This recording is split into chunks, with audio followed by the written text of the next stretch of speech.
इतने बड़े गीतकार जो इतने श्रेष्ठ गीत यहाँ पर सुना रहे, एक बम्बई के फिल्म गीतकार गीत लिख रहे 5-50 हज़ार रुपए के बदले में, एक पप्पी तू मुझको उधार दे दे, बदले में यूपी और बिहार ले ले। मैंने कहा तेरे बाप का राज है जो यूपी और बिहार दे देगा, बदले में वो बिहार का बॉस लालू प्रसाद एक पप्पी नहीं लेगा, और तो और एक पप्पी वो भी उधार, बदले में करिश्मा कपूर को यूपी और बिहार। मैंने कहा तेरे बाप का राज है जो यूपी और बिहार दे देगा, बदले में वो बिहार का बॉस लालू प्रसाद एक पप्पी नहीं लेगा। माना कि करिश्मा कपूर तू बहुत है चतुर, पर अभी तक कोई चुनाव नहीं लड़ी है, इन नेताओं के चक्कर में नहीं पड़ी है। ये लालू प्रसाद विश्व के सारे रिकॉर्ड तोड़ देगा, और जिसने पशुओं का चारा तक नहीं छोड़ा तेरा गोरा गाल छोड़ देगा। क्या ये चोली के पीछे दिल बताने वाले सुभाष घई, सावन कुमार, माधुरी दीक्षित, शायद ये सृष्टि इसलिए हरी भरी रही होगी कि माँ के आंचल से दूध नहीं अमृत बरसा होगा, और माँ तेरी गोद में खेलने के लिए इंसान क्या भगवान भी तरसा होगा। भगवान तरसता है इस भारत की धरती पे। मुंबई से निकलने वाली अश्लीलता को पता नहीं है कि इस दुनिया में नग्नता सिर्फ दो अच्छी लगती है, या तो नग्नता वो अच्छी लगे जब एक नन्हा बालक माँ की गोद में खेलता है, उस नन्हे बालक का खेलना माँ की गोद में नग्नता अच्छी लगती है, या फिर नग्नता वो अच्छी लगे जिसका तन कुंदन मन कुंदन, तप तप कर तन बना होगा कुंदन। भला दुनिया में उससे ज्यादा सुंदर मूरत क्या होगी, और जिसने वासना और विकारों का त्याग कर दिया उस महावीर को वस्त्रों की जरूरत क्या होगी, या फिर वो नग्नता अच्छी लगे। वाह वाह, हम समाधान तक पहुंचते हैं, समाधान तक पहुंचते हैं और समस्या दूसरी खड़ी हो जाती है। समाधान तक पहुंचो और समस्या खड़ी। मोबाइल में देखो इतने सारे पानी पीने पे ज्ञान दे रहे, इतना ज्ञान फैला जा रहा। साहब बोले अगर आपके घुटने में चट चट की आवाज़ आती है तो भूल करके भी इस तरह से न पिए पानी। पानी पे इतना ज्ञान दिया जा रहा। बोले फिर किस तरह से पिए पानी, बोले भूल करके भी न पिए ठंडा पानी। एक केरिया बोले भूल करके भी मत पीना फ्रिज का पानी, एक केरिया बोले खड़े खड़े मत पीना, एक केरिया की सोए सोए मत पीना, कोई केरिया की लेटे लेटे मत पीना, कोई केरिया की तांबे के लोटे का पानी पीना, कोई केरिया की मिट्टी के घड़े का पानी पीना। मेरे गाँव में 80 साल का एक बुजुर्ग आदमी सिर्फ इस टेंशन में मर गया कि ओहो 80 साल की उम्र हो गई, मेरे को तो पानी पीना ही नहीं आया आज तक।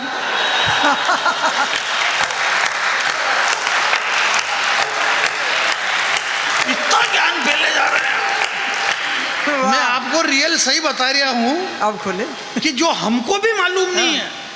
हम इतने विद्वान कवि हैं, हम इतने भावुक हो जाते हैं कि मतलब भावनाओं में आकर के, जैसे मैं खुद आज भावुक होता जा रहा हूँ। कुछ भी संपत्ति नहीं पड़ रही हो क्या रहा, पहली बार ऐसा हो रहा है। पर मैं ये कह रहा हूँ कि कई बार ऐसा होता है। बेंगलोर के कवि सम्मेलन में मैंने कह दिया कि ये हिंदुस्तान बारूद के ढेर पे खड़ा हुआ है, 4 पुलिस वाले आ गए, बोले कवि सम्मेलन रोको पहले बारूद बताओ। मुझे को संपत्ति नहीं पड़ रही कि उसको कहना क्या है और नहीं क्या कहना। खुद को जमने के लिए कुछ भी, हमारे डॉक्टर साहब ने कहा ना कि जानी बैरागी को मैंने इंजेक्शन लगाया। अरे इंजेक्शन क्या लगा, ये तो गलती मेरी थी कि जब मेरे को दर्द हो रहा था तो मेरे को आना ही नहीं था।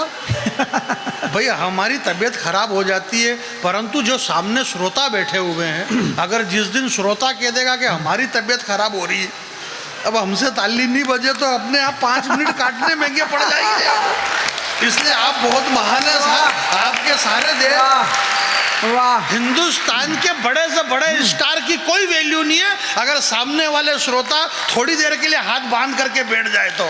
2 मिनट में पसीना आ जाता भैया, 15 मिनट यहाँ पे टाइम काटना बहुत कठिन काम हो जाता है। और ऐसा फिर विचार आते हैं लंबे लंबे, भगवान राम और कृष्ण और ऐसी कविताएं, ऐसी कठिन कविताएं सुनाना पड़ती है फिर कि भगवान राम खुद सुन ले तो वो खुद कहते कि ऐसा तो मेरे को भी मालूम नहीं कि ऐसा है।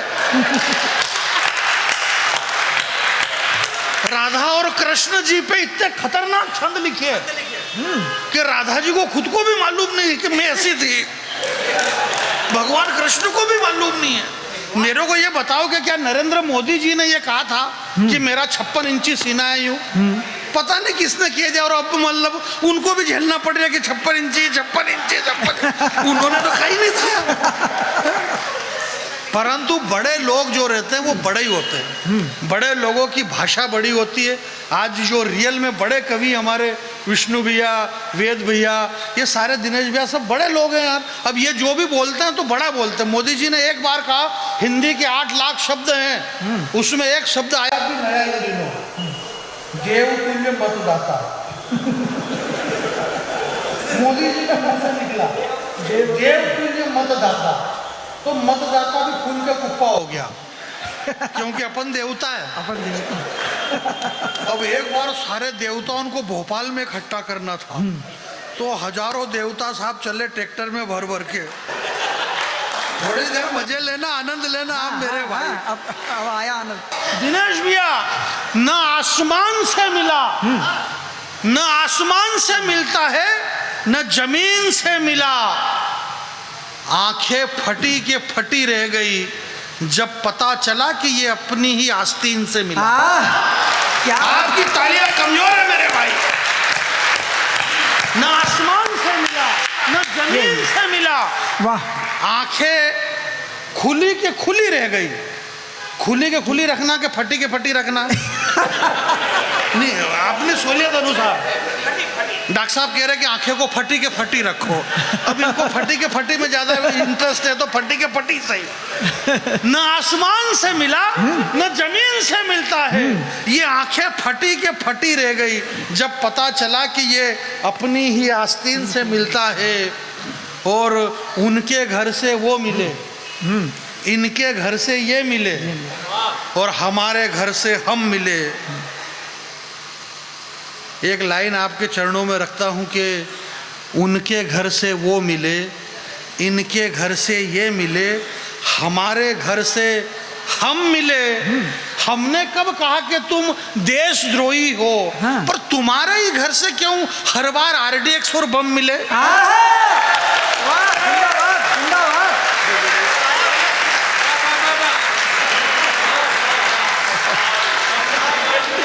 मेरा दिमाग खराब यूं नहीं हो रहा था। हाँ। मेरा दिमाग खराब ये हो रहा कि ये सारे बड़े कवि तो ठीक है, पर मेरे को अमित शुक्ला के साथ यात्रा करना यार। मैं इसको कैसे मुंह दिखाऊंगा? तू क्या रो रहा मेरे नाम पे? हम इतने भावुक हो जाते हैं कि मेरे घर से भाई साहब देखिए, आपके पंक्तियां देखेगा जी जी जी, क्या पंक्ति दिखती नहीं है कभी। आज तक हिंदी कवि सम्मेलन में सबसे बड़ा झूठ ही ये बोला गया, बोले पंक्ति देखिए, पंक्ति देखिए। आदमी बूढ़ा हो गया देखते देखते पंक्ति ना दिखी, क्योंकि पंक्ति देखने की चीज ही नहीं है, पंक्ति सुनाई देती है। आप पंक्ति को सुनिएगा और 3 पंक्तियां सुनिएगा, चौथी पंक्ति पे ध्यान न दे, क्योंकि मैं जैसे एक बार चौथी पंक्ति सुनाने लगा तो चौथी पंक्ति गायब हो गई। अंधेरे में देखा, उधर जाके पीछे खड़ी हुई, मैंने कहा यहाँ क्या कर रही? चौथी पंक्ति। अरे बोले पूरा की पूरा लोट मेरे पे ही देना था, तो फिर ये 3 पंक्ति काहे के लिखी ली?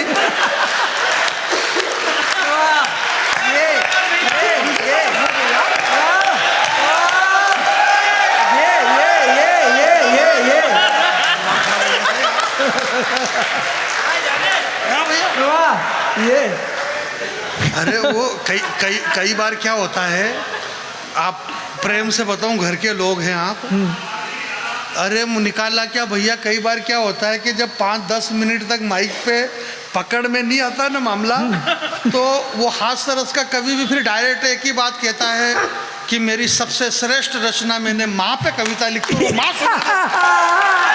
ये कमाल, और फिलोसोफर और ज्ञान की और भगवान की बातें करेगा, बड़ी बड़ी भगवान की बातें करेगा वो। तो मेरी खुद की, मतलब मेरा खुद का दिमाग खराब हो रहा कि यार आखिर गलती हुई कहाँ पे। परंतु हो सकता कोई शराब लग गया हो भैया, किसी की बद्दुआएं जीवन में कभी नहीं लेना चाहिए। अभी धर्मेंद्र चले गए, फिल्म अभिनेता मर गए, बहुत सारे लोगों को ये कि यार कहाँ चले गए होंगे, वो मर गए। और वो नहीं मरे, इसके पहले एक बार चैनल वालों ने मार दिया।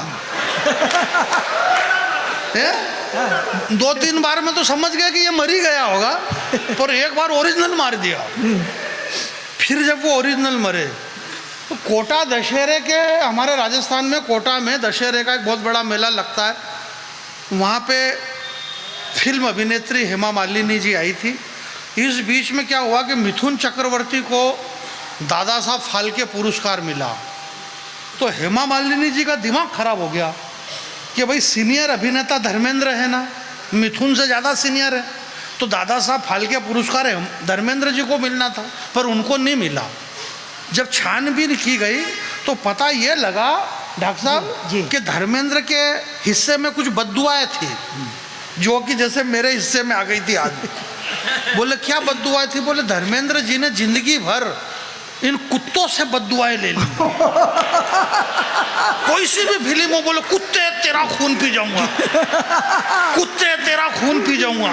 कुत्तों ने भी उठा करके शराब दे दिया, बोले जिंदगी भर खून ही पीना पड़ेगा तुमको, मरते मर गया, पर नहीं मिला, कुछ भी नहीं मिला।